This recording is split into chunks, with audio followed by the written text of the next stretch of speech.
होगा हज का कमेटी का जो कोटा बढ़ा दिया गया उसमें तो नहीं बोले एक बार भी। अब स्मृति ईरानी जाकर मदीना पहुंचकर अब मदीना तो पहुंच गई, लेकिन जो उनका जो इंसेंटिव था वो तो कटवा दिया।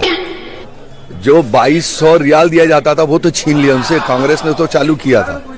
वो तो आपने इंसेंटिव छीन लिया। जो वहां पर ही एयरपोर्ट के अंदर में जाके 2200 रियाल हर हाजी के हाथ में दिया जाता था, वो तो उनका हक मिलता था। जो वहां जाने के बाद में होटल का खर्चा, खाने का खर्चा, ये सब जो मिलता था वो तो आपने बंद करा दिया। ये कोटा बढ़ाने से तो हमारा पॉकेट का खर्चा ज्यादा हो गया, मगर वो तो कोटा ऐसा था कि जो कोटा था 1,80,000 का, उसमें 2200 रियाल कम से कम खर्चे का मिलता था। वो 2200 रियाल का खर्चे का क्या होगा? स्मृति ईरानी कोटा बढ़ा जा रही, कोटा जितना भी बढ़ेगा, लेकिन जनता जो यहाँ की मुसलमान है जो हज करने जाएगी, पॉकेट का जो पैसा जाएगा तो वापस थोड़ी आएगा, वो तो सब चलेगा भाई। आखिर वहां आदमी खाएगा पिएगा क्या? जब गवर्नमेंट के अंडर से जा रहे हैं तो हमको कहीं ना कहीं वहां पर कुछ ना कुछ बेनिफिट तो मिलना चाहिए। तो गवर्नमेंट हमको बेनिफिट क्या दे रही? बेनिफिट नहीं दे रही है, बल्कि गला काट। वाह भाई वाह।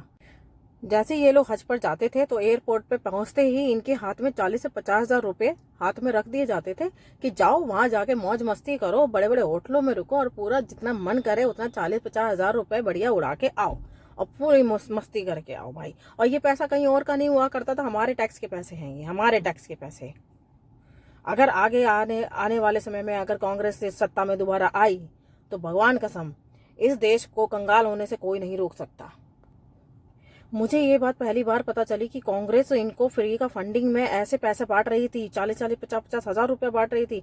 मेरे ख्याल से मुझे ही नहीं, आज कई लोगों को तो आज ही पता चला होगा, या अधिकतर लोगों को आज ही पता चला होगा, किसी को नहीं पता होगा कि कांग्रेस क्या क्या गुल खिला चुकी है और क्या क्या गुल खिला रही है। इसके गुलों को खिलने से रोकने के लिए हमें मोदी सरकार बहुत जरूरी है। मन गढ़ंत कहानी लग रही तो प्लीज जाके ना चेक कर लें बढ़िया से, पहले अपनी नॉलेज को बढ़ाएं, उसके बाद में मुझसे बहस करें।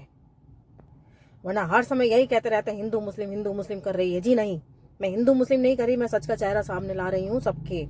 मुझे मुस्लिमों से कोई दिक्कत नहीं है, बिल्कुल कोई परेशानी नहीं है, लेकिन मेरे टैक्स का पैसा, क्योंकि मैं टैक्स भरती हूँ, मैं 1 लाख में 18,000 रुपया टैक्स का भरती हूँ। अगर मैं 5 लाख का काम करती हूँ तो 5 लाख में 18,000 मल्टीप्लाई बाय 5 कर लीजिए, वो मैं टैक्स का पैसा भरती हूँ।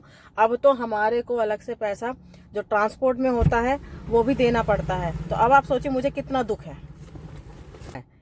इनको इस बात की खुशी नहीं है कि इनका कोटा बढ़ा दिया गया है, इनको इस बात का दुख है कि इनकी फ्री की फंडिंग बंद कर दी गई है।